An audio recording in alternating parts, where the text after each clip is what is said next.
Chaque événement majeur de l'histoire mondiale, chaque personne importante dans l'histoire mondiale apparaît de manière codée dans la Bible.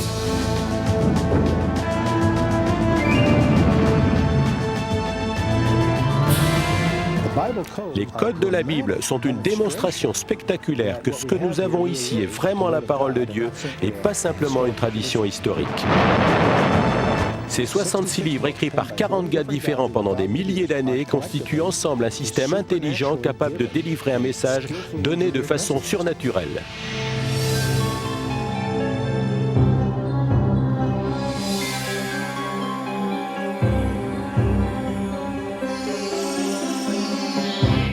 Normalement, on pourrait supposer que ce bulletin, le Pentagone et tout ce qui touche à la Bible n'ont rien à voir ensemble.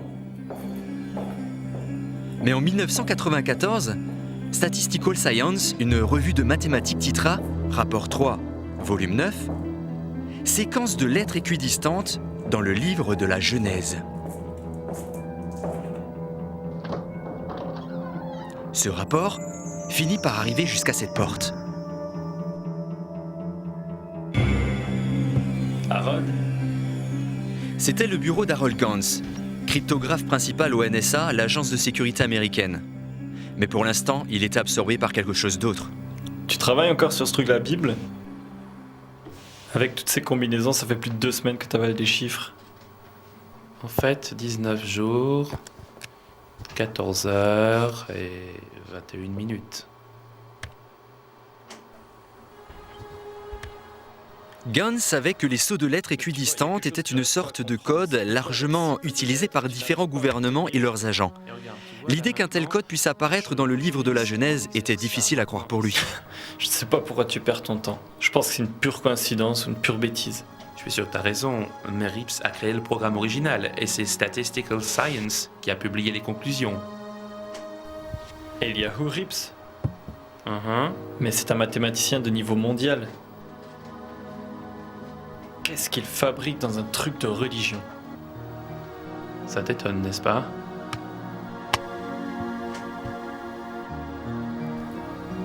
Il trouva cela si difficile à croire qu'il créa son propre logiciel basé sur sa connaissance approfondie des techniques de cryptage, avec l'intention de réfuter les résultats publiés par la revue Statistical Science. Alors on a l'agence qui a craqué le code Enigma et le code Purple des Japonais. On a aussi des super ordinateurs créés à architecture parallèle et notre expert en cryptographie travaille sur de simples codes à sauts de lettres sur un PC. Est-ce que quelque chose m'échappe ? Probablement ce que cela signifie, si tout cela est vrai. Oh oui, c'est que tous les secrets du monde sont codés dans la Torah. Il n'y a que Dieu qui a pu les placer là. Est-ce que quoi ? c'est vrai ? Si tu restes ici un moment, il se pourrait que je te donne une réponse. Quelle était la signification de ces codes de la Bible ? Pouvait-il y avoir une information cryptée dans le livre de la Genèse qui ait affaire avec des gens, des lieux qu'on ne pouvait pas connaître à l'époque où le livre a été écrit ? Si les codes étaient une simple question de hasard, le programme de Gans le montrerait vite. Il était sûr que sa femme l'appellerait bientôt pour lui dire que son PC avait terminé et que la valeur P, la valeur numérique d'une certaine probabilité, était grande, c'est-à-dire proche de 1, et que c'en serait fini avec tout ça.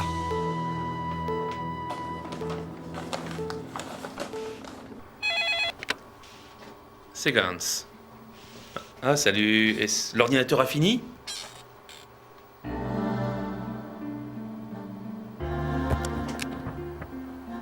Dis-moi combien ce nombre ?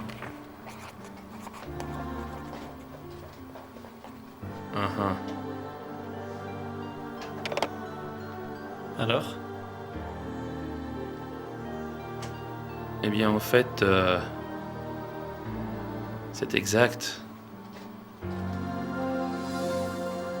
Je ne pense pas avoir vu une valeur P aussi petite auparavant.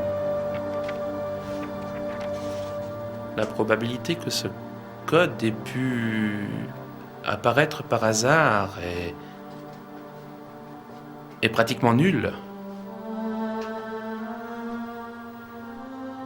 Ce que Gans découvrit ce jour-là, c'est que comme le disait l'étude, tout cela était bien réel, que ce code était bien consistant. Il sut alors qu'on n'en était qu'au début de la controverse. Je crois que l'affaire du code n'est qu'un tissu de bêtises d'un bout à l'autre. L'écrasante majorité des scientifiques qui ont étudié le phénomène sont parvenus à la conclusion qu'il n'y avait absolument aucun fondement à cela. Un long chemin a été parcouru depuis 1450 et l'invention de l'imprimerie à caractère mobile. Aujourd'hui, ce petit disque contient la totalité de la Bible. On accède à n'importe quel passage en appuyant sur une touche. En quelques minutes seulement, on trouve, on rassemble et on imprime les textes concernant un sujet particulier. Mais comme vous le savez, toute la technologie et nos compétences techniques ne nous ont pas rendus capables de dire mieux que les mots eux-mêmes. Ce qu'ils disent et ce qu'ils représentent ne changent absolument pas.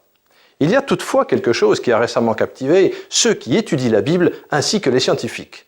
C'est la notion qu'il pourrait y avoir ici quelque chose de plus que les mots qui constituent la surface du texte. Ce qui apparaît comme faisant corps avec le texte hébreu de ce que les Juifs appellent la Torah, c'est-à-dire Genèse, Exode, Lévitique, Nombre et Deutéronome, qui furent les 5 premiers livres de la Bible, c'est qu'il y avait un code qui parle d'événements à venir dans un futur éloigné.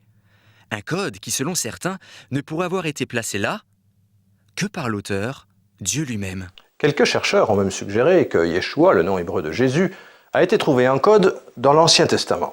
Comme vous pouvez l'imaginer, cette idée soulève de grandes discussions. Mais la Bible a été source de controverses depuis que Moïse a rapporté les 10 commandements du mont Sinaï. Il y a toujours eu ceux qui l'aiment et ceux qui la haïssent. Tout le bien qui provient du Sauveur du monde est communiqué par ce livre. Toutes les choses que les hommes désirent sont contenues dans la Bible. Si nous voulons détruire la religion chrétienne, nous devons tout d'abord détruire la foi de l'homme en la Bible. La Bible est le plus grand bien dont la race humaine ait jamais bénéficié. L'inspiration de la Bible s'appuie sur l'ignorance de celui qui la lit. Il est impossible d'asservir mentalement ou socialement des personnes qui lisent la Bible. Il vaut mieux mettre des gants quand on lit le Nouveau Testament. Tout ce qu'il contient est fait de lâcheté et de tromperie. Une connaissance approfondie de la Bible est plus précieuse que les études supérieures. Le débat continue jusqu'à aujourd'hui. Mais toutes les autres discussions mises à part, un fait demeure incontestable. Depuis que Gutenberg a imprimé la première Bible, c'est devenu le livre le plus largement répandu et le plus largement lu dans le monde. Chaque année, plus de copies de la Bible sont imprimées qu'aucun autre livre jamais publié. On a compté récemment que le nombre de Bibles complètes imprimées en une seule année dépasse 60 millions. 90 millions de Nouveaux Testaments ont également été imprimés et plus d'1,5 milliard de portions des Écritures ont été publiées dans plus de 2000 langues. Et de façon incroyable, ce nombre continue à augmenter chaque année. Qu'y a-t-il dans ce livre qui a fasciné les esprits et les cœurs des gens du monde entier depuis des milliers d'années ? Que peut-il vraiment y avoir dans l'histoire d'un petit groupe de gens dans un coin poussiéreux du monde pour attirer autant l'attention ? Qu'y a-t-il dans les mots de ces rouleaux pour réussir à unir une nation dispersée depuis plus de 3000 ans ? L'Ancien Testament, particulièrement la Torah, les 5 premiers livres de la Bible, rapporte l'histoire de Dieu s'occupant de l'humanité et en particulier des fils d'Israël. Il est aussi rempli d'histoires fantastiques que de nombreux érudits affirment ne pas pouvoir être vraies. Y a-t-il eu une série de plaies qui a vaincu le grand pharaon égyptien ?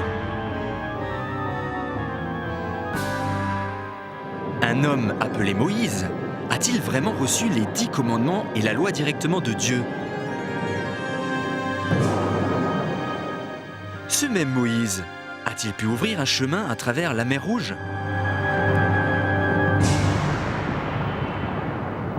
Les critiques des détracteurs sont incessantes. Certains disent même que l'exode d'Égypte n'a jamais eu lieu et que Moïse n'a jamais existé. Les mots de la Torah, insistent-ils, ont été écrits par d'anciens leaders juifs dans le but de contrôler leur peuple, rien de plus. Nous allons aborder ces questions un peu plus tard sous un nouvel angle et nous verrons alors si de récentes découvertes et la technologie moderne peuvent nous fournir des réponses à ces anciennes interrogations. Mais supposant pour le moment que Moïse ait existé, qu'allons-nous faire de ces nouvelles découvertes qui suggèrent qu'il y a encore beaucoup d'autres choses ?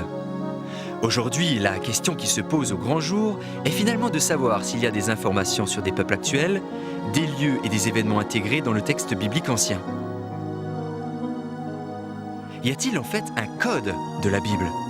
Ce code contient-il des informations au sujet d'Hitler et de l'Holocauste ? Sur le rétablissement d'Israël ? La guerre des 6 jours ? A-t-il annoncé l'assassinat d'Isaac Rabin? Et peut-il dire quel bonheur ou quel malheur le futur nous réserve?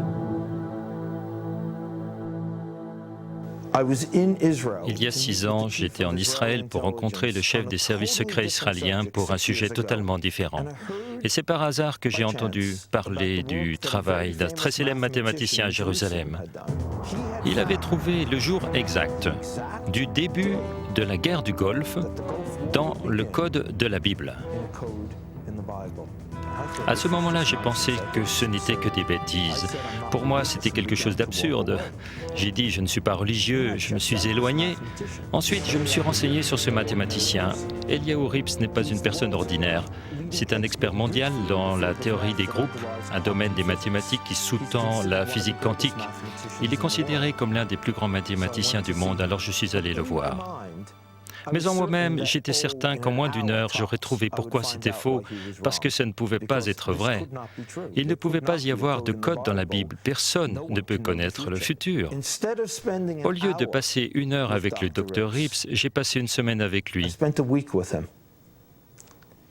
Et à la fin de la semaine, je savais qu'il travaillait sur quelque chose de réel.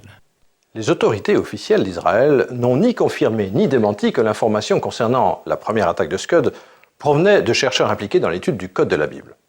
Toutefois, étant donné ces découvertes, il est normal de se demander si la science et la religion n'ont pas finalement réussi à trouver un terrain d'entente.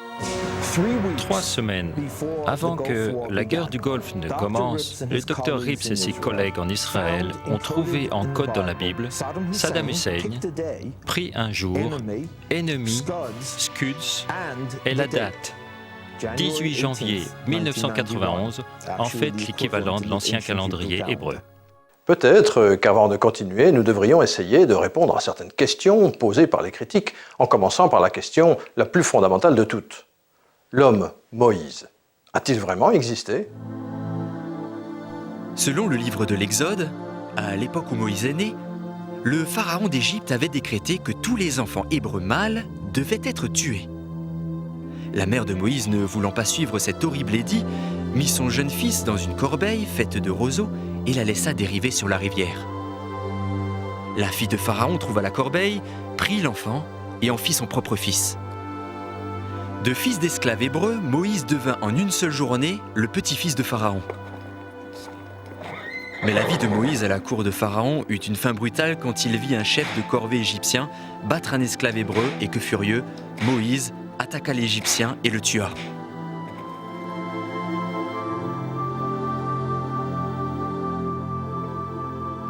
À partir de ce moment, Moïse fuit la colère de Pharaon. Ce qui nous amène au commencement de la série des événements les plus contestés de la Bible. Moïse s'enfuit dans le désert pour échapper aux soldats de Pharaon. Après de nombreuses journées de marche, il rencontra une petite tribu de bergers nomades dans ce qui était le pays de Madian. Il se lia d'amitié avec Jéthro, le chef de l'une des familles, et il décida de rester là. D'un seul coup, Moïse fut transformé de prince d'Égypte en berger errant. Et pour Moïse, il semblait que sa vie était désormais toute tracée. Cependant, ce n'était pas fini. Un jour, alors qu'il était dans le désert, il fut effrayé à la vue d'un buisson ardent qui, bien que complètement en feu, ne se consumait pas. Le Seigneur lui parla du buisson et lui dit qu'il devait retourner en Égypte. Les critiques sont prompts à pointer du doigt cet épisode comme démonstration que la Bible est une pure légende. Même sans parler du buisson ardent, comment un berger d'âge mûr, qui de son propre aveu n'était pas quelqu'un qui avait la parole facile, pouvait espérer retourner en Égypte où il était encore condamné à mort, aller trouver Pharaon pour lui demander de laisser partir des milliers d'esclaves? La réponse, selon la Bible, c'est la série de plaies que Dieu permit à Moïse d'envoyer sur les Égyptiens. Il y eut la plaie des grenouilles, des mouches, de l'eau transformée en sang dans les puits, les rivières, les fontaines et même les jarres. Des furoncles, du bétail mourant, de la grêle ardente, et pour finir, Moïse fit venir la plus dévastatrice des plaies, le premier-né de chaque famille égyptienne allait mourir. Et c'est là qu'est le problème. Les critiques insistent sur le fait que les Égyptiens, qui gardaient une trace écrite si minutieuse de leur passé, auraient certainement dû faire également transcrire par leurs scribes ces événements tragiques comme Moïse l'avait fait. Il se trouve que de récentes découvertes ont prouvé que c'était bien le cas. Il y a un ancien papyrus égyptien appelé le papyrus Ipua. Et il raconte à la façon d'un témoin oculaire la plaie du sang, la plaie de la maladie du bétail, la plaie des phénomènes de feu bizarres, la plaie des premiers-nés, l'étrange obscurité.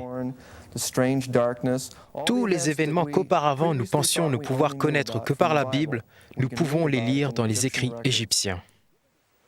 Étant donné la gravité de ces plaies, il n'est donc pas du tout inconcevable que le Pharaon ait finalement laissé partir le peuple d'Israël. Mais à un certain moment, il a changé d'avis et ici le récit biblique est le seul à décrire ce que beaucoup voient comme un miracle incroyable. Pourtant, sans ce miracle, il n'y aurait pas de Bible ni de possibilité de code de la Bible.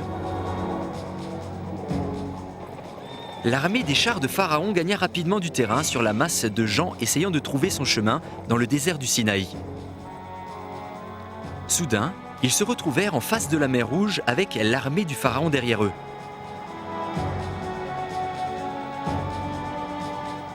Selon la Bible, Moïse leva ses bras et le Seigneur fit se retirer la mer par un fort vent d'est, ce qui donna aux fils d'Israël une issue de secours.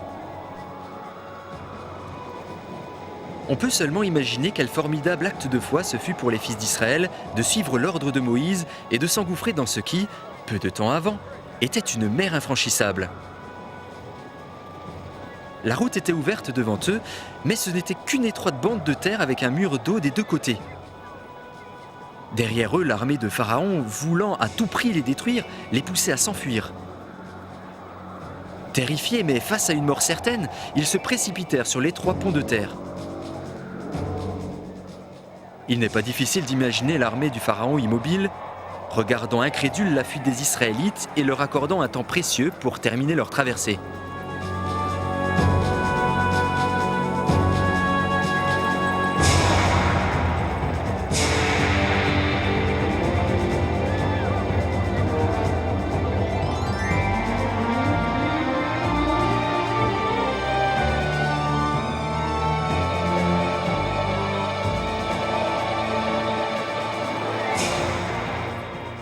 Selon la tradition, Moïse fut le dernier à traverser et au moment où il atteignait l'autre rive, les chariots du Pharaon et les soldats revenus de leur propre peur et surprise se déversaient déjà sur le pont de terre dans une furieuse poursuite.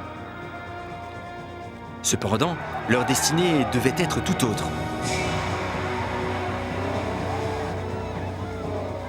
Le vent cessa, l'eau recouvrit précipitamment l'armée égyptienne, noyant hommes et chevaux.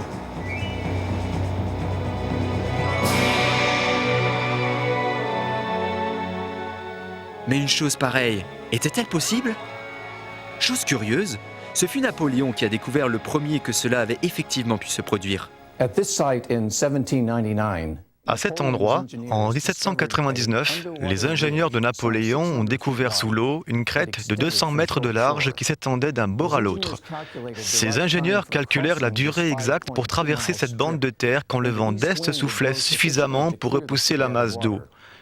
Cependant, Napoléon échappa de justesse alors qu'un soudain changement de direction du vent provoqua le déferlement d'une masse d'eau qui recouvrit le passage en quelques minutes. Bien sûr, c'étaient des ingénieurs du XVIIIe siècle, et leur rapport n'a pas été suffisant pour satisfaire les critiques. Les scientifiques du XXe siècle ont cependant relevé le défi avec des résultats surprenants. Dr Doronoff, professeur d'océanographie à l'Université de Floride, a mis au point une expérience pour tester la viabilité de la description biblique de la traversée de la mer Rouge par Moïse et les fils d'Israël. Nous avons mis au point ce que l'on appelle dans le domaine de l'océanographie un modèle mathématique de la partie de la mer Rouge où de nombreuses personnes croient que la traversée a pu avoir lieu. Ce que je vais faire est que je vais faire souffler le vent d'ici et vous allez voir comme l'eau se retire et en fait met à sec cette crête.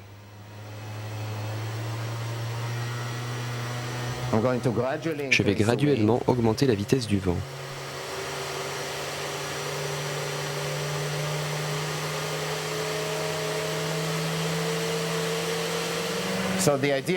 L'idée est que les Israélites ont traversé sur cette partie de la crête qui était découverte et ils voyaient l'eau de chaque côté.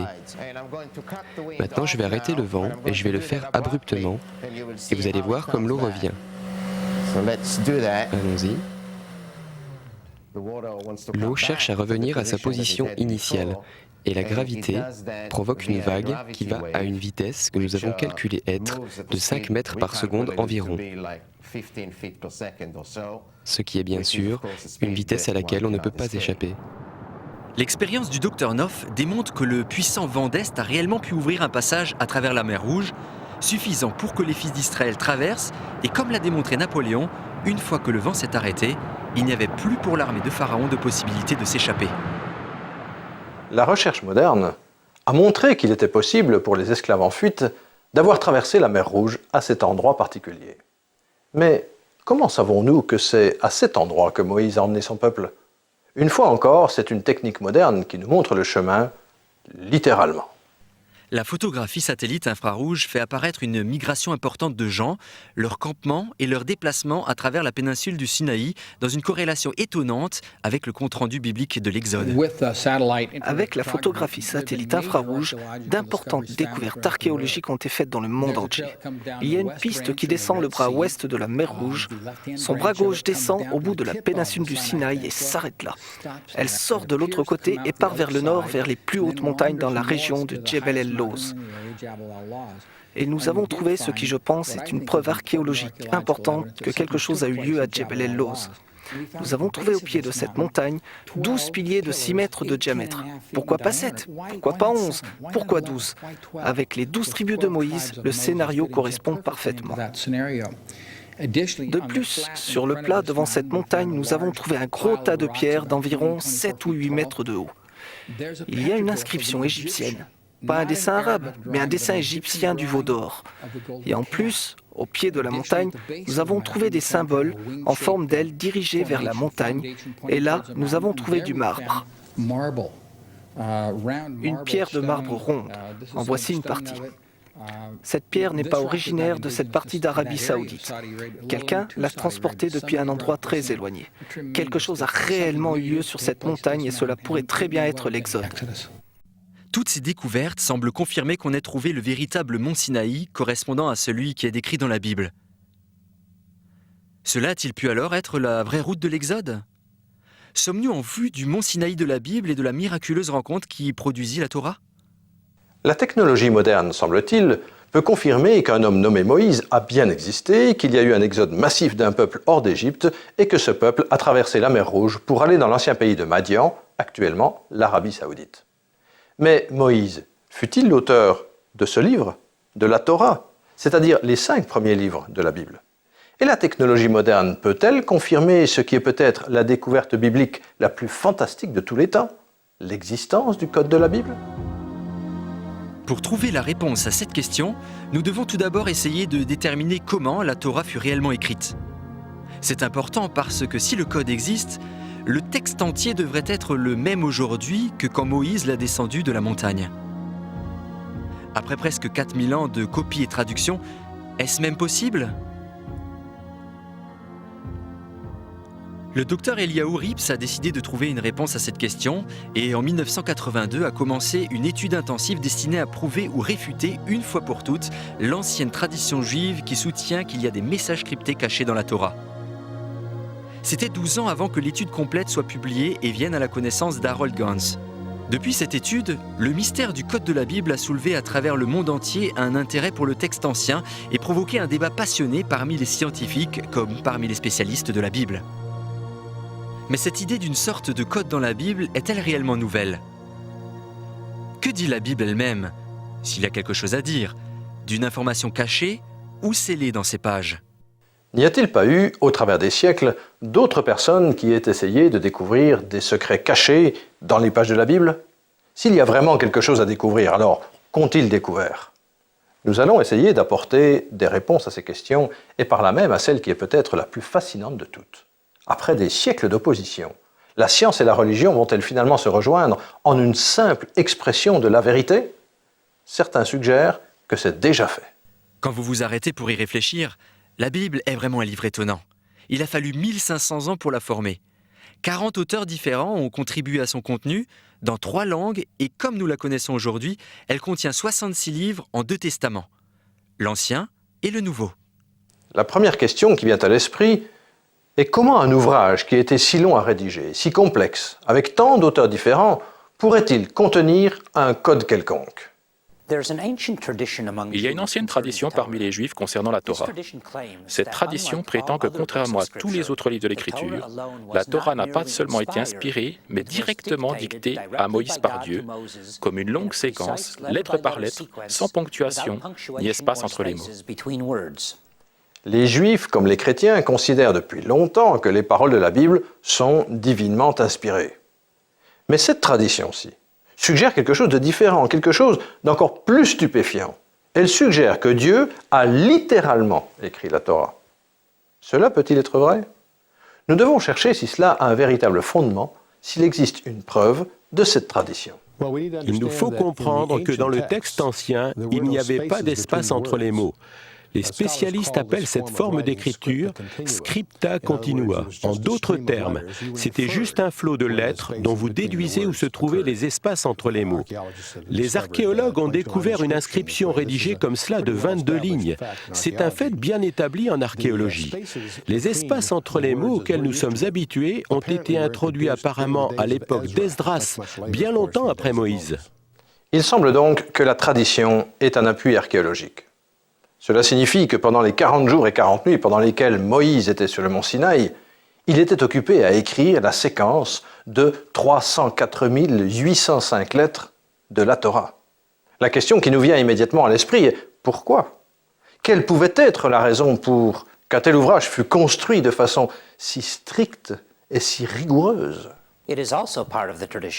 La tradition dit également qu'à l'intérieur de la séquence précise de lettres, il y a une sorte d'information cryptée que seule une main divine aurait pu placer. Cependant, aussi pittoresque et absurde que cela puisse paraître, la tradition a une longue histoire, objet d'un immense respect. Narmanide, un des grands sages juifs, enseignant au XIIe siècle, a dit à ses étudiants que toute l'histoire d'Israël pouvait être trouvée dans Deutéronome 32, connu communément comme le Cantique de Moïse. Un autre rabbin exceptionnel, un maître qui a vécu et est mort au XIIIe siècle, Rabbi Barca ben Acher de Saragosse, en Espagne, décrivit un processus par lequel le saut d'intervalle équidistant de lettres dans la Torah pouvait conduire à obtenir des informations écrites par Dieu. Et au XVIIIe siècle, un des plus grands sages post-bibliques, Elias Salomon, conduit et révéré comme le grand de Vilna, fit cette déclaration incroyable. Tout ce qui a été et ce qui sera jusqu'à la fin des temps est inclus dans la Torah. Bien que ce ne soit que des opinions, elles sont sans conteste les opinions de quelques-uns des plus grands spécialistes dans la Torah de tous les temps. Leur influence sur la tradition juive ne peut être surestimée. Il apparaît clairement que l'idée d'une sorte d'information codée dans la Bible, spécialement dans la Torah, ait été présente depuis des siècles. Cela vous surprendra certainement d'apprendre qu'un scientifique célèbre non seulement a cru à ce concept, mais l'a même réellement fouillé. Isaac Newton fut le doyen de l'université de Cambridge pendant de nombreuses années et il est généralement considéré comme le premier scientifique moderne. C'est Newton qui posa les fondements de la mécanique du système solaire et on lui attribue la découverte du fonctionnement de la gravitation. Il croyait également à un code dans la Bible.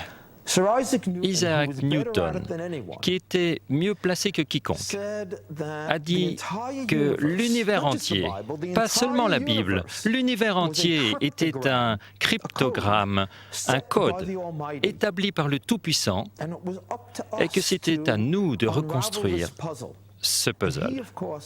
Et il cherchait lui aussi un code dont il était persuadé de l'existence dans la Bible, qui révélerait l'avenir de l'humanité. Newton laissa de nombreux papiers personnels à Cambridge quand il partit en retraite. L'auteur de sa biographie, John Maynard Keynes, découvrit ces papiers et fut choqué d'apprendre que la plupart du million de mots écrits, de la main même de Newton, n'avaient rien à voir avec les mathématiques ou l'astronomie, mais plutôt avec une théologie ésotérique. Newton était fermement convaincu du code de la Bible. Il était si certain qu'il y avait un code caché dans la Bible qu'il passa plus de la moitié de sa vie à essayer de le déchiffrer.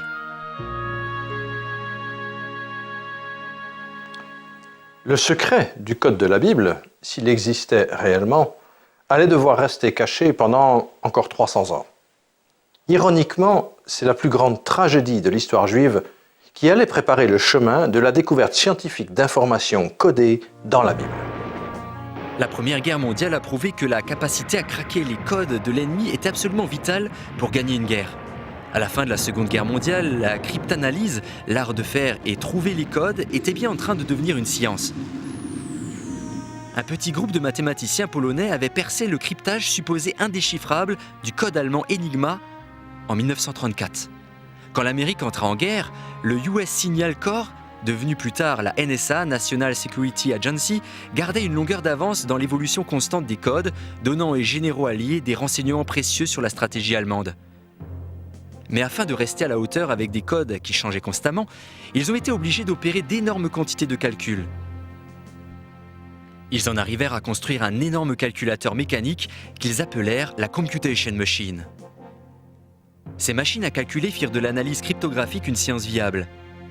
Et il se trouva qu'elles menèrent les États-Unis à la découverte d'une énergie qui allait changer le monde.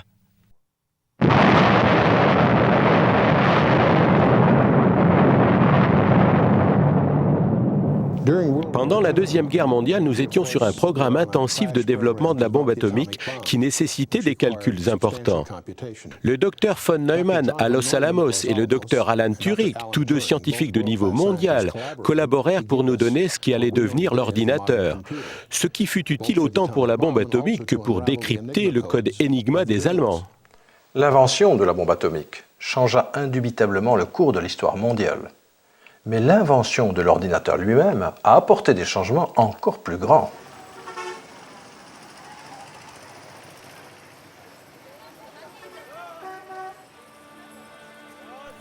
Le rabbin Michael bar Weissmandel, un enfant prodige du Talmud et des mathématiques, en Tchécoslovaquie avant la Seconde Guerre mondiale, survécut à l'Holocauste et émigra aux États-Unis après la guerre. Encore jeune, Weissmandel tomba sur les notes du XIIIe siècle du rabbin Bakia, suggérant qu'une information divine pouvait dériver de la Torah au moyen de sceaux de lettres spécifiques. Alors, l'horreur derrière lui, Weissmandel retourna à la fascination de sa jeunesse, la possibilité d'un mystérieux code dans la Bible.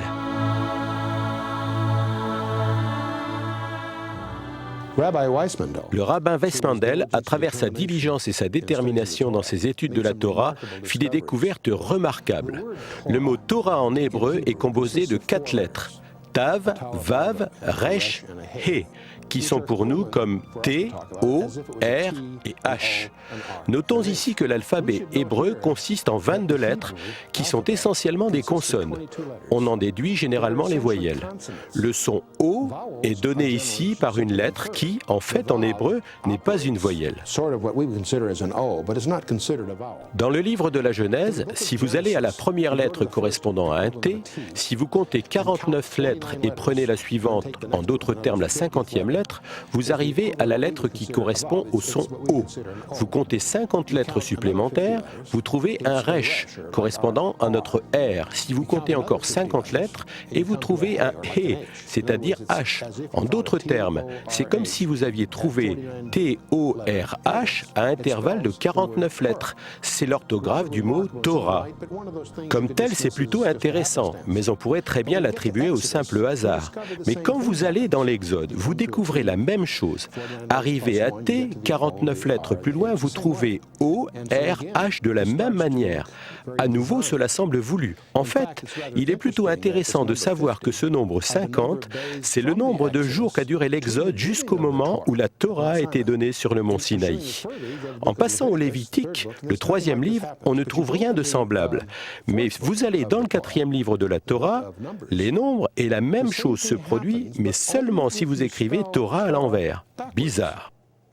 Vous allez dans le Deutéronome et vous trouvez de nouveau la même chose, toujours à l'envers. Maintenant, vous vous demandez ce que cela signifie. Vous prenez du recul et c'est comme si ces 4 livres indiquaient le livre du milieu, les 2 d'avant les deux d'après, en direction du livre du Lévitique. Si vous examinez plus attentivement le Lévitique, vous découvrez non des intervalles de 49 lettres, mais de 7 lettres. Chaque 8e lettre, vous avez Yahvé, le nom de Dieu. En prenant de l'altitude, vous réalisez que la Torah pointe toujours en direction du nom de Dieu. La découverte de Weissmandel est le premier indice moderne des codes cachés dans la Bible. Et bien sûr, elle a conduit à utiliser l'ordinateur pour en trouver d'autres. Le professeur Daniel Michelson de l'Université de Los Angeles a estimé la probabilité que la découverte de Weissmandel ait eu lieu par accident à moins de 1 sur 3 millions.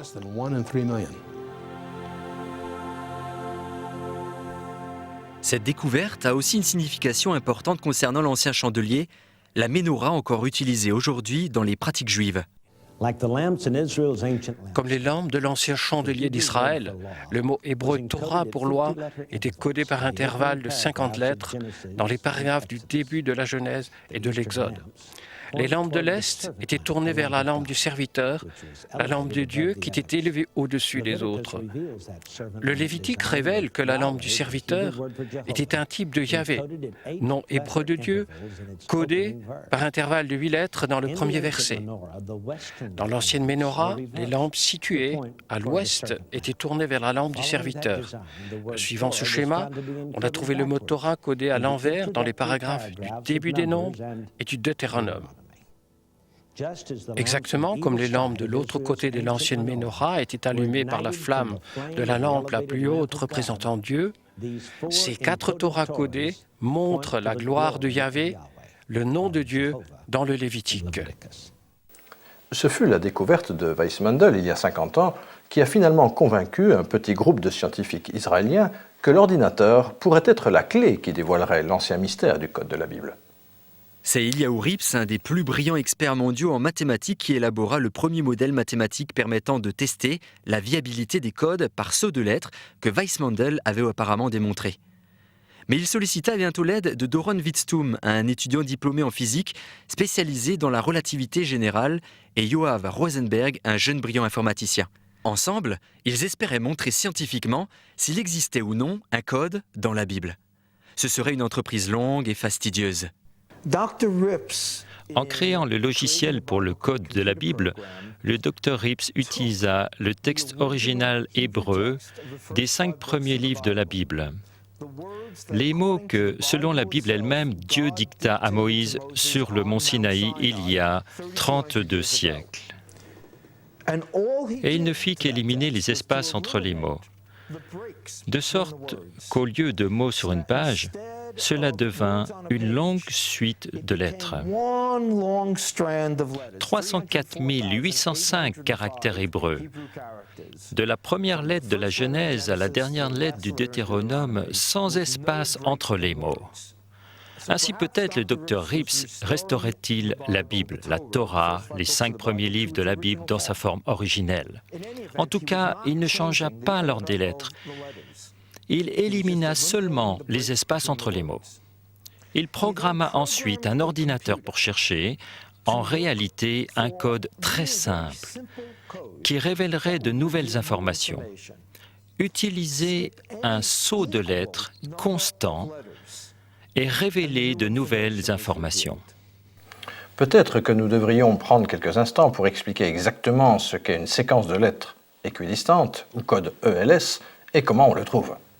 Pour trouver un code ELS, l'ordinateur doit d'abord être programmé pour donner la première lettre d'un mot codé dont la position est représentée dans notre formule par n. L'ordinateur va ensuite sauter un nombre de lettres fixées, représenté ici par D, écrire cette lettre, sauter le même nombre de lettres et écrire la lettre, et ainsi de suite. Essayons un exemple simple. Un saut de X espace et un autre de X espace, et on épelle ainsi le message caché. Cela n'est rien de plus qu'une description simple du code ELS. Ce qui est infiniment plus difficile, c'est la création d'un tel texte qui ait un sens, qui soit facilement compréhensible et cependant, sans que cela apparaisse, qui contienne des lettres spécifiques à des intervalles précis. C'est ce processus qu'on appelle l'encodage. Il y a plusieurs choses qui doivent être comprises en ce qui concerne le codage par saut de lettres équidistant. En cherchant des mots, pratiquement n'importe quel mot par saut de lettres équidistant, vous les trouverez dans le livre de la Genèse, vous les trouverez dans Guerre et paix, vous les trouverez dans pratiquement n'importe quel texte suffisamment long, surtout si vous utilisez un ordinateur. De toute façon, ce qu'on trouve en général est le fait du hasard. Il faut appliquer une analyse statistique pour déterminer si ce qui est trouvé est le fait du hasard ou non, et même déterminer s'il s'agit de beaucoup plus que de hasard. L'évaluation de la validité d'un point de vue statistique tient compte du nombre de mots apparentés qu'on trouve dans une petite portion du texte biblique, ainsi que de la longueur de ces mots. En effet, trouver des mots courts dans un texte relativement long peut simplement être le fait du hasard. Alors, si tout texte peut produire des mots par saut de lettres équidistantes, qu'est-ce qui fait que le code de la Torah est unique? Maintenant, c'est étonnant. Et on trouve ça uniquement dans la Bible. Quand par exemple, en sautant un nombre égal de lettres, vous trouvez président Kennedy, et que par le même saut de lettres, vous trouverez tout près le mot mourir avec Dallas codé au même endroit, quand vous recherchez Shakespeare, les tout prochains mots par le même saut de lettres disent présentera des pièces sur scène avec Hamlet et Macbeth scriptés au même endroit. Vous pouvez trouver Kennedy ou Shakespeare par saut de lettres équidistantes dans n'importe quel texte suffisamment grand. Si on ne les trouve pas dans Guerre et paix, il faut les chercher dans un livre plus gros. En fin de compte, vous trouverez des séquences par saut de lettres qui donnent le nom de n'importe quel personnage historique. Mais c'est seulement dans la Bible que vous trouverez cryptées, toujours au même endroit, des informations apparentées et précises. Pour tester la théorie du code ELS, l'équipe de recherche a créé un programme respectant des règles scientifiques strictes, ainsi que les règles de la statistique. Le texte utilisé s'est limité au livre de la Genèse, 78 000 lettres. Pour être sûr que les résultats ne soient pas influencés par une interprétation subjective, ils ont choisi les noms de 34 sages parmi les plus célèbres et révérés d'Israël comme sujet de leur recherche. Pour rendre cela plus difficile, ils ont aussi demandé au programme de chercher soit la date de naissance, soit la date de mort. Après des mois de travail, le modèle mathématique incroyablement complexe et le programme était prêt. C'était à l'ordinateur de jouer. Les résultats de ce test surprirent même les chercheurs. Les 34 noms étaient codés dans le texte avec soit leur date de naissance, soit leur date de mort. En utilisant correctement les statistiques, il trouva que la probabilité que l'information cryptée soit là dans la Bible était d'1 sur 10 millions. Il chercha la même information dans Guerre et paix et dans 2 textes originaux hébreux. Et là, il ne trouva que des combinaisons de lettres au hasard.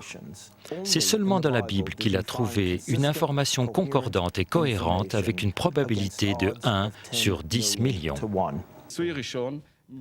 La première expérience était une expérience d'ensemble englobant un grand nombre de mots et d'expressions qui sont liés, comme des noms, des surnoms de grands sages et rabbins d'Israël, figurant dans l'encyclopédie avec leur date de naissance et de mort.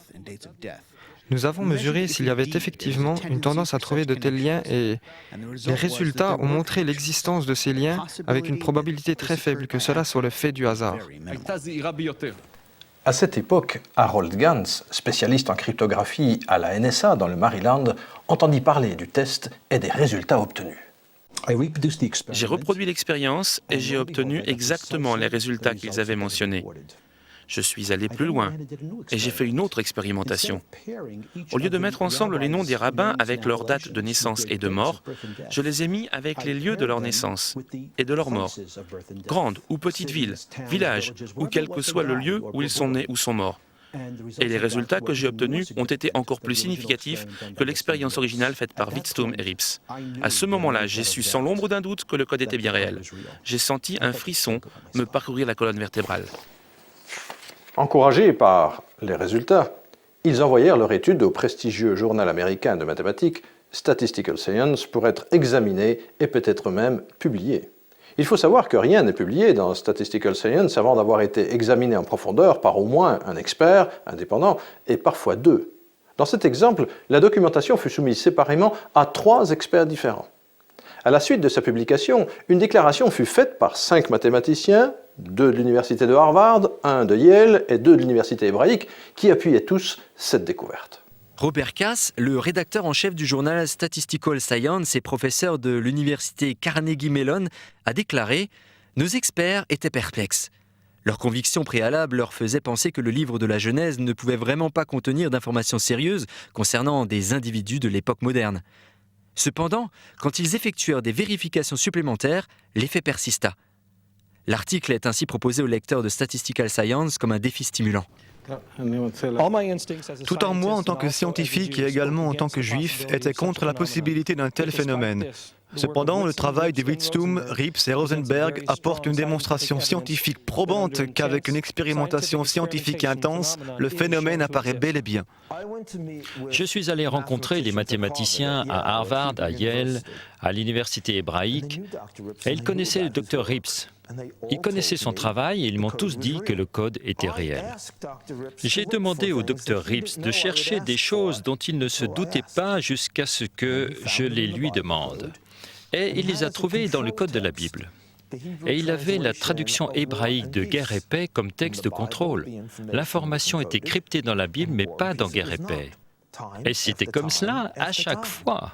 Cependant, en dépit du soutien écrasant qui a été manifesté en faveur de l'intégrité scientifique de la recherche initiale du code, il y a encore des scientifiques qui persistent à dire qu'il ne s'agit que d'élucubrations numérologiques. On peut comparer la réaction de cette poignée de critiques bruyants envers la découverte extraordinaire du docteur Rips à la réaction de l'Église et de la communauté scientifique envers Galilée. Quand Galilée a dit que la Terre tournait autour du Soleil, il était condamné par l'establishment scientifique et religieux. Parce que ce qu'il avait découvert changeait la façon dont on devait voir le monde pour toujours. Les critiques ont tout à voir avec le fait que, dans le domaine de la science, on ne cherche pas à expliquer un effet en invoquant une cause miraculeuse. Une prémisse majeure du Code de la Bible est que le texte est resté totalement inchangé au travers des siècles depuis l'époque de Moïse. Mais en fait, ce n'est tout simplement pas le cas. Les manuscrits des périodes antérieures ne sont pas les mêmes que les manuscrits des périodes plus récentes. Cela invalide totalement la notion d'un Code de la Bible basé sur le fait de compter des lettres. Quel manuscrit utilise-t-on? Quelle variante? C'est totalement ridicule. Le problème est bien posé. Mais une fois encore, les experts ne sont pas d'accord. Les érudits de la Bible savent depuis longtemps que la Torah a été préservée au travers des millénaires avec un nombre étonnamment petit de variations au niveau des lettres. Jusqu'à ce jour, le rouleau de la Torah est copié à la main à partir du précédent, écrit selon des règles inchangées par des scribes qui suivent un cours exigeant de formation et de préparation. À chacun d'eux, l'avertissement suivant a été transmis à travers les âges. Si par hasard vous enleviez ou ajoutiez une simple lettre de la Torah, vous détruiriez alors tout l'univers. Le texte de la Torah a été préservé, non seulement dans les pages, les lignes et les mots, mais même dans l'orthographe exacte de chaque mot. Dans le texte ashkénaze, j'ai trouvé 9 mots dont l'orthographe n'est à mon avis pas exacte. Mais dans le texte yéménite, l'orthographe exacte de chaque mot, sans aucune exception, a été préservée. On ne peut pas dire, bien sûr, que le texte de la Torah utilisé dans le monde entier aujourd'hui dans la pratique juive est le texte original. Aucun processus exécuté par des êtres humains ne peut être vraiment parfait.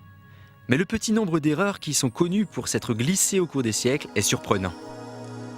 La question de la fiabilité du texte n'est cependant qu'un point de controverse. En dépit des années d'examen et de plusieurs révisions, de nombreux mathématiciens importants croient encore que les mots ou combinaisons de mots trouvés dans le code de la Bible, peu importe la proximité de leur apparition, sont au mieux le fait du hasard et au pire le résultat d'une manipulation du texte. L'ordinateur peut appréhender un texte tant de façon différente qu'y trouver des messages cachés est presque garanti. Par exemple, j'ai regardé la Convention des Nations Unies sur la loi de la mer et j'y ai trouvé le message caché « Écoutez tous la loi de la mer ». J'ai regardé le texte de Moby Dick et j'ai trouvé le message caché « Les océans contiennent la joie ». Il est très improbable que ces deux messages apparaissent par hasard et pourtant ils y sont. La qualité du groupe de mots qu'on trouve est en réalité le signe de l'intelligence de la personne qui fait la recherche, et non pas d'une quelconque caractéristique intrinsèque du document que vous utilisez. Derrière chaque tableau, il y a une analyse statistique faite par le programme informatique que Rips et ses collègues ont créé. Ce n'est pas juste un tableau. Ce ne sont pas des mots qui apparaissent ensemble par hasard dans la Bible. Ce sont des détails précis apparentés d'événements importants qui apparaissent ensemble bien au-delà d'un simple hasard statistique. Les codes truqués que les critiques trouvent dans Moby Dick, ou Guerre et paix, ou le bottin téléphonique de Manhattan n'ont absolument aucune base mathématique. Ce sont juste des trouvailles que des profanes pourraient croire similaires, mais qui n'ont pas de véritable signification. Parmi les différentes expériences qui ont été faites, nous avons cherché ensemble les noms de célèbres rabbins avec les noms des livres qu'ils ont écrits. Nous avons aussi fait une expérience dans laquelle nous avons mis ensemble leurs noms et leur date de naissance et de mort, en nous souvenant que l'expérience de départ utilisait seulement le jour et le mois. Dans les deux cas, nous n'avons trouvé absolument aucun signe de quelque phénomène que ce soit. Il y a certains cas où des critiques ont fait des expériences qui semblaient destinés à échouer. Ils ont utilisé des données qui sont extrêmement discutables. Certaines données ont été mises de côté du fait qu'elles sont discutables et eux ont fait une expérience en utilisant uniquement les données discutables. Peut-être qu'ils n'ont tout simplement pas vraiment réfléchi, ou peut-être qu'ils les ont précisément utilisées pour que cela échoue. Mais quand quelqu'un fait de nombreuses expériences, ayant une qualité inférieure et qu'il prétend que ça ne fonctionne pas, je dis simplement, pourquoi devrions-nous être surpris? La force de l'expérience des célèbres rabbins est qu'elle semble ne pas requérir un acte de foi de la part des lecteurs, mais plutôt constituer une référence, être objective, une expérience scientifique répétable. Un examen plus approfondi de cette preuve montre cependant qu'elle est très subjective et arbitraire, dépendant complètement de la confiance et de l'honnêteté des gens qui l'ont faite, et cela la disqualifie d'être une preuve scientifique. Le professeur Rips est un honnête homme. Pour tous ceux qui l'ont rencontré, qui ont parlé avec lui, passé du temps avec lui, il a l'air d'un honnête homme. Il est très difficile de concevoir qu'il soit impliqué dans une falsification. Et dans cette affaire, il a été en fait accusé d'une expérience frauduleuse, consciemment frauduleuse. Et c'est une accusation sérieuse. C'est le genre de chose qui peut ruiner un professeur, d'être impliqué dans quelque chose qui... Je veux dire que les professeurs doivent s'en tenir à la vérité. Alors là, on a quelque chose de contradictoire et une critique. Ce que disent les critiques est incohérent par rapport à l'expérience et à l'honnêteté de cet homme. J'ai aussi trouvé que les données étaient prises avec trop de liberté. Il était déjà clair, en regardant les groupes de mots utilisés, que ce qui faisait que ça fonctionne est ce que j'aime appeler un espace flou.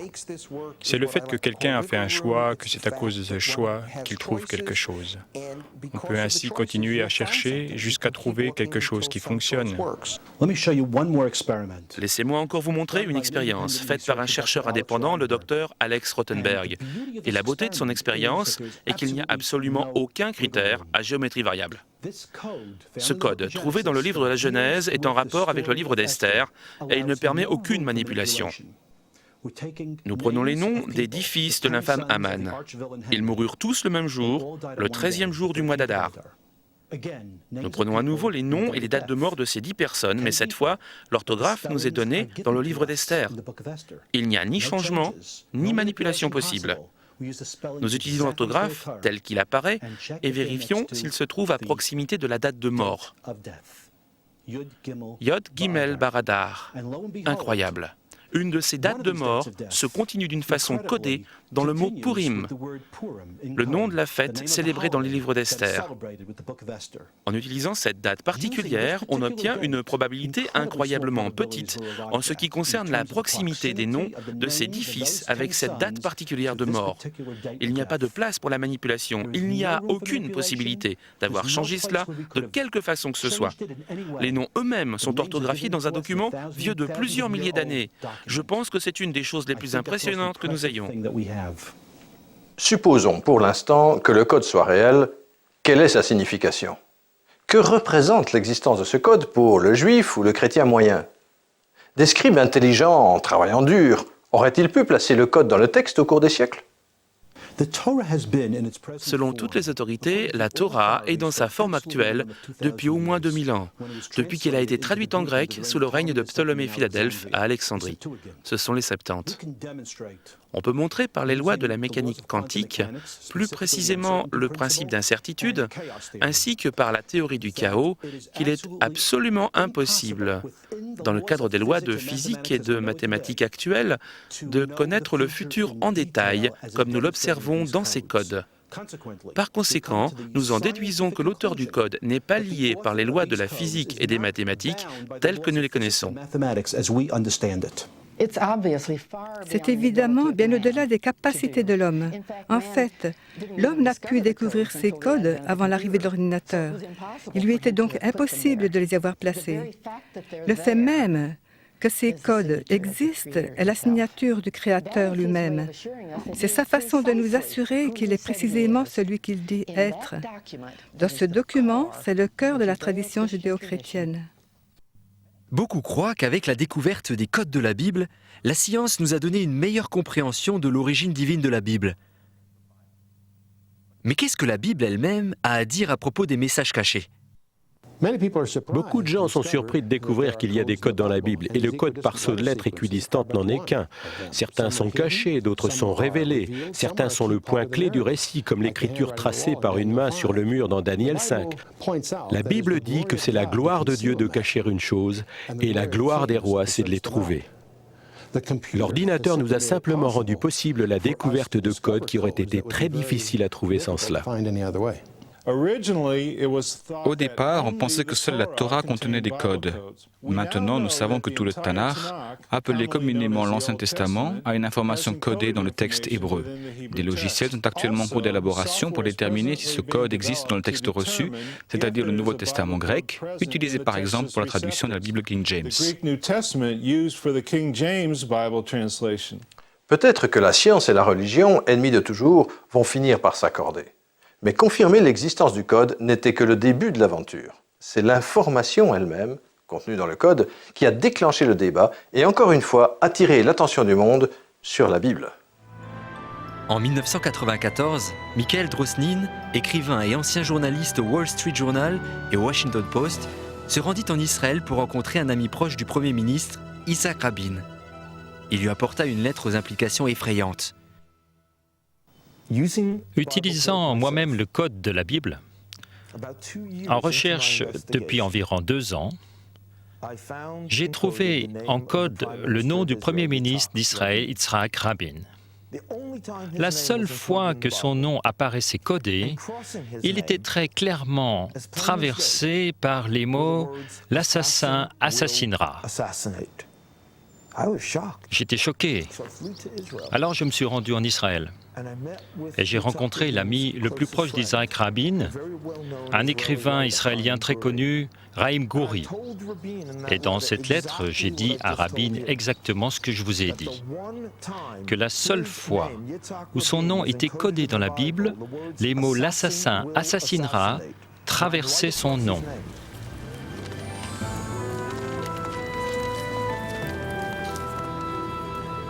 Seriez-vous en train de suggérer que la Torah dit vraiment que Rabin serait assassiné? Tout ce que je peux vous dire est écrit là. Voulez-vous la lui donner? Dans sa lettre, Michael Drosnin disait au Premier ministre « J'ai découvert une information qui indique que votre vie est en danger. » Il continua en expliquant que c'était un mathématicien israélien qui avait découvert un code caché dans la Bible qui semblait révéler les détails d'événements qui ont eu lieu des milliers d'années après la rédaction de la Bible. La lettre mettait également en avant le fait que l'information avait été confirmée par de célèbres mathématiciens et que le résultat avait été contrôlé par un grand spécialiste en cryptologie au Pentagone en utilisant son propre programme. Ce n'est pas une chose à ignorer. Gori lut la lettre, mais sa réponse ne fut pas très encourageante. D'accord, je vais lui donner. Mais je connais le Premier ministre et je ne crois pas qu'il prêtera attention à ces codes de la Bible.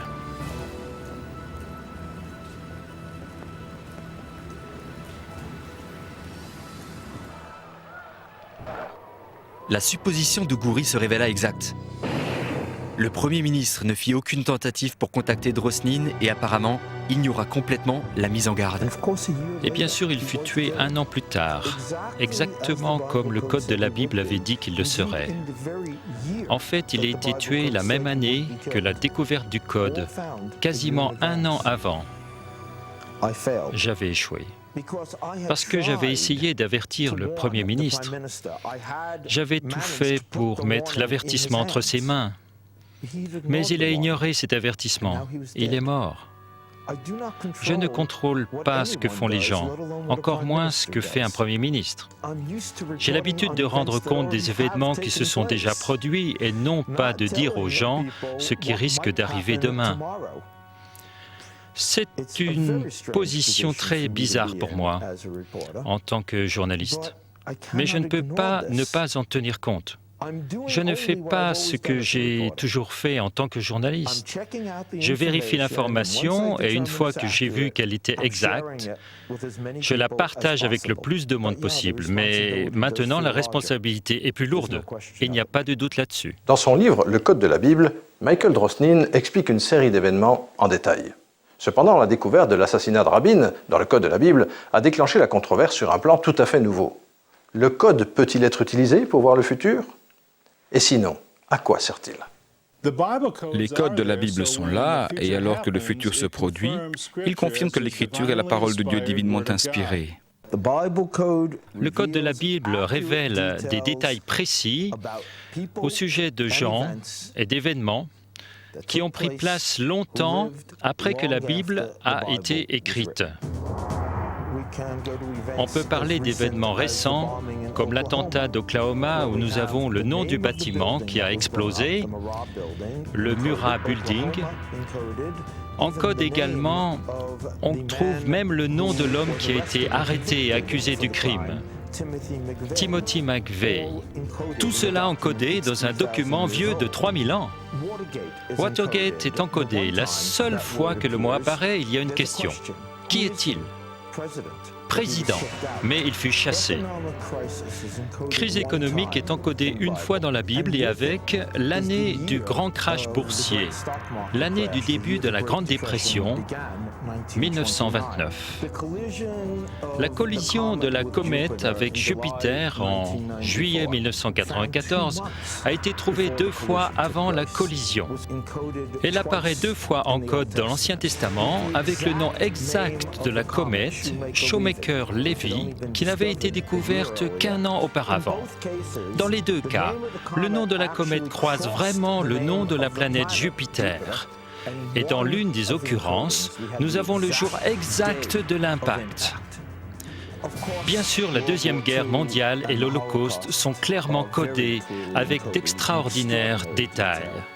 Nous avons Hitler codé avec nazis, ennemis, hommes méchants et massacres. Le monde entier fut attristé et étonné quand Lady Di a été tragiquement tuée dans un accident à Paris, en France. Cependant, quand nous avons commencé à faire une recherche avec le programme, nous avons été étonnés de découvrir que même cet événement avait été encrypté par sceau de lettres 35 siècles avant qu'il n'arrive. Nous avons trouvé le nom de princesse et Diana codé avec le même sceau de lettres. Puis à côté, nous avons trouvé Spencer, son vrai nom, avec Pays de Galles, alors qu'elle était princesse du Pays de Galles. Puis, dans les versets environnants, nous avons trouvé encodé France et Paris. Puis nous avons cherché et nous avons trouvé tunnels et rivières. Nous avons trouvé l'année même 57, qui est 1997 dans notre calendrier. Nous avons trouvé 9e mois d'Av, qui correspond à août, mois au cours duquel elle fut tuée. Et encore plus, nous avons trouvé le nom Fayed, son compagnon dans ce tragique accident. Tout cela encodé 35 siècles avant que l'événement arrive réellement. La logique me dit que la Bible contient un code et qu'elle nous donne de très importantes informations. Ce code fut certainement placé là par une intelligence qui pourrait voir à l'avance. Ce codage fut effectué de telle façon qu'il devienne intelligible à notre époque par une technologie qui existerait pour la première fois maintenant, l'ordinateur. Quand nous nous penchons sur le futur, il nous faut deviner quels sont les mots concernés parce que l'événement n'a pas encore eu lieu. Nous ne savons de quoi il s'agit. Dès qu'on commence à essayer de deviner de quel mot il s'agit, dès qu'on commence à imaginer le contexte et à essayer de déterminer ce que pourrait être l'événement qui utiliserait ces mots, on est en dehors du domaine de la science. C'est ce qu'on s'imagine, c'est subjectif, ce n'est plus du tout scientifique. Le code de la Bible ne nous donne pas un futur prédéterminé. Il nous parle de tous nos futurs possibles et ayant cette information à l'avance, nous pouvons empêcher les pires dangers d'avoir lieu. Il y a une véritable question qui se pose à nous. Sommes-nous vraiment disposés à recevoir des avertissements ? Au niveau international, dans le Pacifique, les nations, comme les individus, semblent avoir le don d'ignorer les avertissements importants.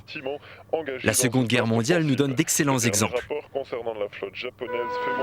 Avant l'entrée de l'Amérique dans la Seconde Guerre mondiale, les Japonais adaptèrent le code allemand Enigma en une variation améliorée que les Alliés ont appelée Purple. Un brillant cryptographe du nom de William Friedman, chef de la Fledgling Signal Intelligence Agency, était décidé à le percer.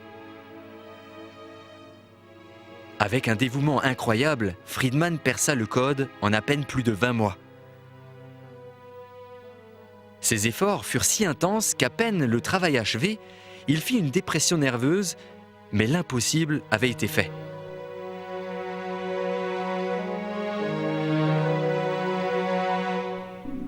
Les Allemands divulguèrent l'information que Purple avait été percé et envoyèrent l'information aux Japonais, qui refusèrent simplement de le croire.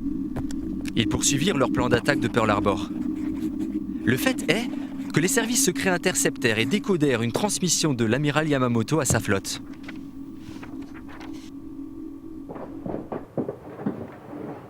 Les Japonais refusèrent de croire que leur code pouvait être percé. Ce fut donc au tour des Américains.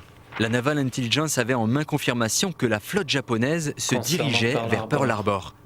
Les Japonais ont envoyé l'effort monumental que Friedman avait mis en œuvre était-il sur le point de payer ? Qu'est-ce que c'est ?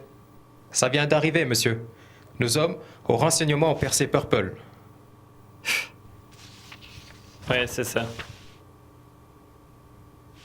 Ça en avait parlé à quelqu'un ? Non, monsieur. Sûr que non. Les gars à terre n'ont pas percé ce code. Je pense qu'ils surveillent si on ne dort pas. Mais monsieur... C'est tout.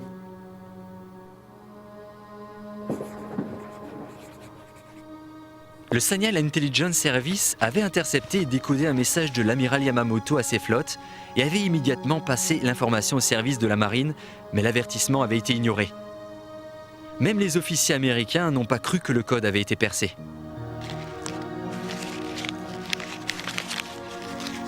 Yesterday, December 7, 1941,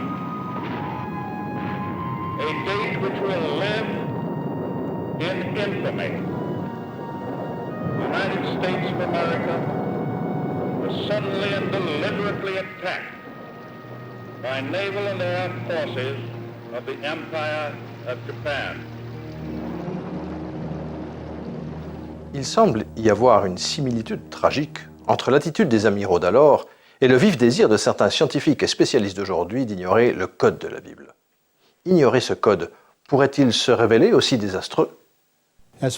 Aussi loin qu'on en trouve la trace, décryptage et signification cachée semblent trouver leur origine dans l'obsession des scribes juifs avec leurs anciens écrits.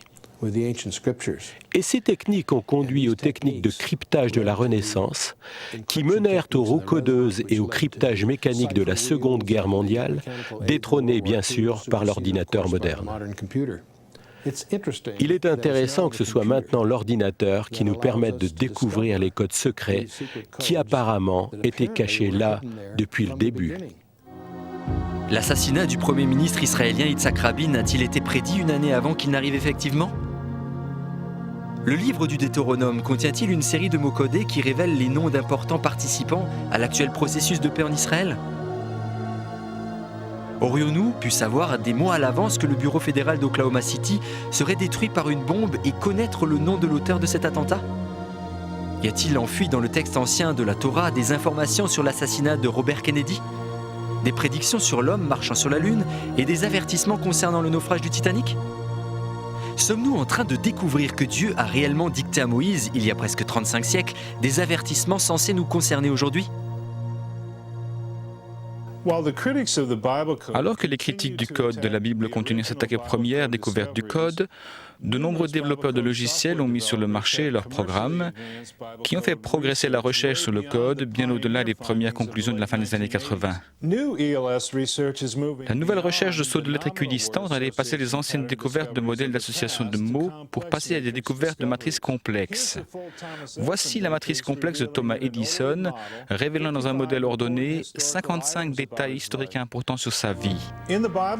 Dans le code de la Bible, nous avons découvert les attentats terroristes sur l'ambassade des États-Unis en Afrique, au Kenya et en Tanzanie.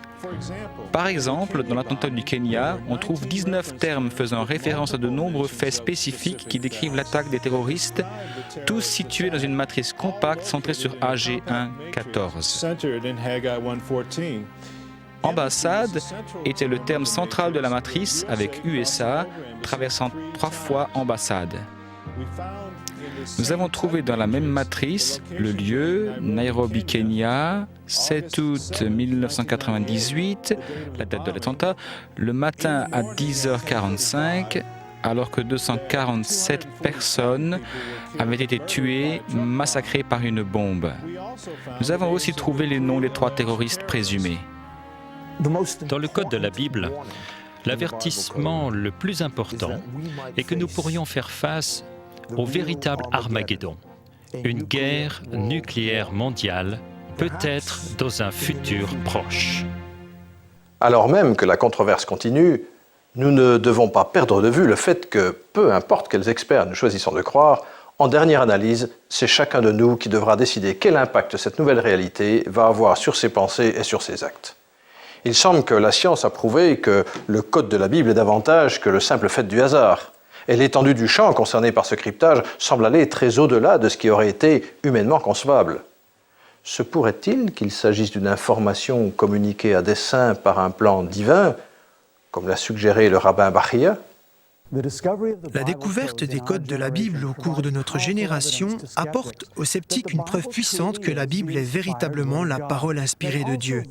Elle valide aussi presque 10 ans de travail de mon ami Yaakov Ramsel, un pasteur messianique de San Antonio au Texas, qui a étudié les textes hébreux des Écritures à la main et a trouvé les mêmes phénomènes de codes dans la Bible. Yaakov Ramsel a involontairement fait jaillir un autre sujet de controverse dans les discussions autour du code de la Bible. Mais pour tout dire, il faut préciser qu'il a travaillé sur le code longtemps avant les scientifiques. Il y a plus de 20 ans, Ramsel commença sa recherche du nom de Yeshua, Jésus, en code. Il utilisa la même technique de saut de lettres que Weissmandel. Ramsel n'avait pas d'ordinateur. Mais ce qu'il avait, c'était une grande consécration et une solide foi que les codes soupçonnés par les sages juifs étaient réels. Dans Genèse 1, dans la Torah, au début du 5e verset, au premier mot, en comptant toutes les 172 lettres, on trouve le nom Yeshua en hébreu, qui signifie Jésus. Puis à la fin de la Torah, dans le Deutéronome, dans le tout dernier passage, en comptant toutes les 172 lettres, on trouve, en lisant à l'envers, Hamashiach, c'est-à-dire le Messie. Dans Genèse 20, au verset 2, en comptant toutes les 5 lettres, on trouve une locution hébraïque qui signifie le treillis de séquence de lettres équidistantes. Cette locution nous montre la méthode par laquelle nous l'avons trouvée. Si cela n'est pas scientifique, je ne crois pas qu'il existe quoi que ce soit de scientifique. C'est la preuve la plus remarquable que ce procédé de codage est correct au niveau de l'éthique. C'est mathématique, c'est scientifique, et cela établit un modèle. Et nous avons les 10 commandements, rapportés dans Exode au chapitre 20. Il y a 179 mots dans ce chapitre, et toutes les 179 lettres ont mis en lumière une locution merveilleuse.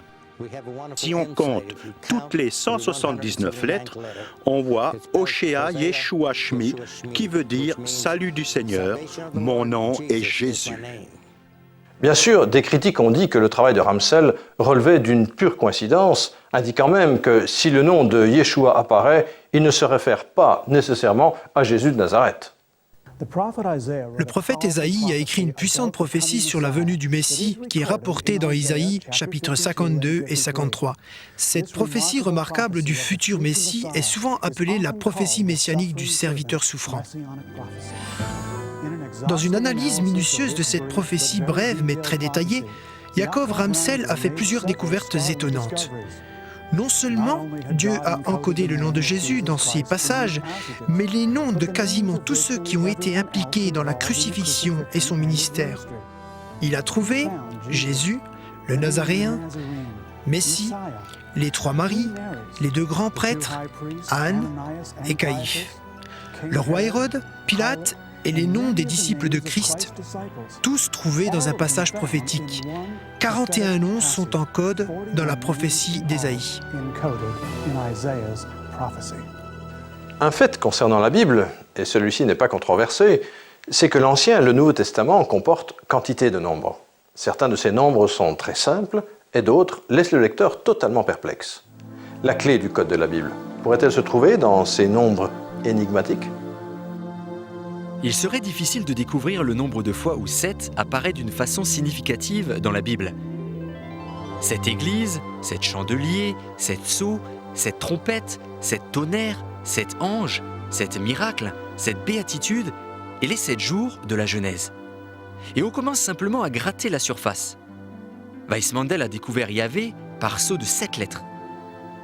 Et Torah a un intervalle de 49, soit 7 fois 7. Et dans des prophéties les plus étonnantes de la Bible, on dit à Daniel que 70 septaines ont été déterminées pour le peuple de la Sainte Cité. Quand Pierre demande au Christ combien de fois il devrait pardonner à son frère, le Sauveur lui répond avec le même nombre énigmatique, 70 fois, 7 fois. Est-il possible qu'il y ait une clé concernant le code quelque part dans le chiffre 7 ou une combinaison de 7 ? Ou alors s'agit-il simplement d'autre chose qui n'a pas de rapport avec le code ? Là encore, peut-être que la clé n'est pas du tout numérique.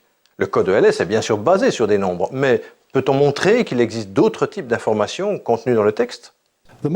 Les vérités les plus essentielles dans la Bible sont bien sûr présentes sous une forme que tout le monde comprend. Mais cela n'empêche pas le fait qu'il y a des mystères cachés dans la Bible qui sont là comme des défis pour nous. Et il y en a de nombreux exemples. Un exemple classique est la vie de Matthew Fontaine-Maury qui, alors qu'il était jeune, était fasciné par certains passages du psaume 8 et du prophète Ésaïe qui faisaient référence à des sentiers dans les mers. Quelle drôle d'idée, pensait-il. Y a-t-il des sentiers dans les mers ? En 1825, il devint aspirant de marine et passa le reste de sa vie à rassembler des informations développant ce que l'on appelle aujourd'hui la science de l'océanographie. Il pouvait rencontrer des capitaines et ainsi rassembler des informations. Il finit par mettre au point des cartes des courants océaniques dans l'Atlantique, le Pacifique et l'océan Indien, et à la suite de cela, il fut considéré par tout le monde comme le père de l'océanographie. Tout cela parce qu'il avait été poussé par ces petites allusions dans les psaumes et Ésaïe. Deux points clés concernant les codes. Tout d'abord, nous n'avons jamais regardé les codes comme ésotériques par rapport à la doctrine et la théologie, et qui soient d'une quelconque manière en contradiction avec le texte clair. Deuxièmement, la Torah nous interdit expressément les méthodes de divination utilisant les codes pour prédire l'avenir. C'est expressément interdit dans la Bible. Avoir le droit ou non de prédire le futur, c'est une controverse à aborder une autre fois quand les scientifiques et les spécialistes auront eu l'occasion d'étudier tout cela en détail et de débattre de ce problème en pleine évolution. Il y a une possibilité de vérifier tout cela par vous-même. Le code de la Bible n'est plus seulement le nom d'un article de recherche scientifique, c'est aussi celui d'un logiciel disponible sur CD-ROM. Puisque l'hébreu n'est pas une langue parlée couramment par tout un chacun, les développeurs de ce programme de recherche des codes y ont inclus une version hébraïque de la Bible facilement accessible.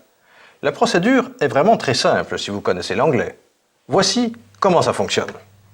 Premièrement, sélectionnez la partie de texte que vous souhaitez examiner. Par exemple, nous allons choisir de prendre depuis le début de la Genèse jusqu'à la fin de l'Exode. Maintenant, sélectionnons une fourchette de sauts que vous voulez que l'ordinateur utilise. Par exemple, choisissons tous les sauts compris entre 10 000 et 11 000. Maintenant, voici la partie la plus importante. Sélectionnez le mot ou la phrase que vous voulez que l'ordinateur trouve dans le texte stipulé. Par exemple, vous voulez chercher le nom de Jésus. Cliquez sur le dictionnaire de prénoms et cherchez le nom Jésus. Cliquez et le programme va automatiquement saisir Yeshua, qui est le mot hébreu pour Jésus. Appuyez sur la touche Find et l'ordinateur va immédiatement commencer à chercher le texte précisé. Une jauge indique l'état de la recherche et une boîte de dialogue vous dit combien de fois l'ordinateur a trouvé le mot Yeshua, nom hébreu pour Jésus. Une fois que le nom est trouvé, le programme l'indique sur une matrice et il identifie d'autres mots hébreux comme nazaréen par exemple sur la même matrice. De plus, il vous donne automatiquement la traduction des termes hébreux en anglais. La recherche et le développement de logiciels du code de la Bible se développent à la vitesse de la lumière. Cependant, cela prendra des années avant que l'étendue totale de ce que le code de la Bible a à nous dire soit complètement connue. Le nouveau système de décodage des matrices, qui est associé à un lexique et un dictionnaire, ouvre de puissantes possibilités afin que les utilisateurs puissent trouver eux-mêmes des événements futurs dans le code de la Bible. Cela semble assez innocent, mais les premiers chercheurs du code de la Bible nous ont mis en garde parce que bien que l'ordinateur rende le travail facile, le processus réel est complexe et les résultats peuvent être facilement mal interprétés. La pire chose qui pourrait arriver, c'est que des gens interprètent ce qu'ils trouvent dans le code de la Bible comme des commandements, leur disant ce qu'ils doivent faire. On ne devrait en aucun cas en tirer de telles conclusions. Mais en dépit de la complexité inhérente au fait qu'on sait si peu de choses sur un si vaste sujet, au risque d'en tirer des conclusions non garanties, ceux qui font des recherches sur le code, ainsi que ceux qui les critiquent, ont trouvé dans ces recherches une importante matière à réflexion. Pour certains, cela signifiait un réexamen de convictions oubliées depuis longtemps, pour d'autres, un raffermissement de leur foi. Et pour d'autres encore, c'est juste un autre coup de feu dans la longue guerre qui oppose les religieux et les humanistes. Mais alors même que le texte biblique lui-même est depuis longtemps l'objet de controverses, nous ne devrions pas être surpris que l'ère nouvelle qui a mis en évidence les codes ELS, voilés pendant tant de siècles, s'accompagne elle aussi de bien des discussions. Le mathématicien israélien qui a découvert le code de la Bible, le docteur Rips, pense que nous n'avons trouvé que le premier et le plus simple niveau d'un code qui est probablement beaucoup plus complexe et au-delà de notre portée. En tant que mathématicien, son hypothèse est que si nous trouvons un système simple, il est presque sûr qu'il y ait un autre système plus grand. Mais nous n'avons pas encore les outils mathématiques ou peut-être la technologie pour le voir. La découverte des codes de la Bible est un des événements les plus enthousiasmants de l'histoire. Pour la première fois, il existe vraiment une preuve scientifique largement acceptée que la Bible est véritablement surnaturelle. Je savais que j'étais sur quelque chose de réellement important. Ce fut la période la plus heureuse de ma vie. Vous ne pouvez esquiver le fait que ces choses sont au-delà du domaine de simple curiosité accidentelle. Elles sont là à dessein. Ce que nous avons exposé, c'est qu'il y a un texte caché dans la Torah.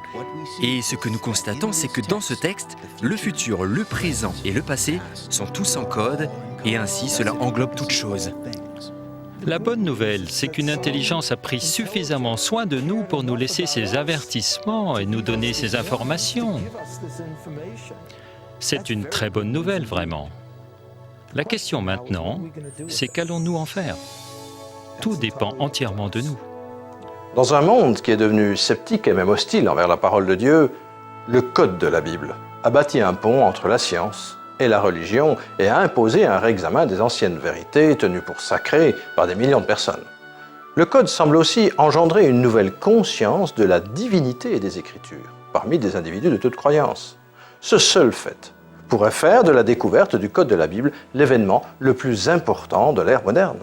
Parce que si nous comprenons vraiment que la Bible est la parole de Dieu, alors nous entrons en contact avec la vérité qui mène au salut. Vérité venant de Dieu lui-même.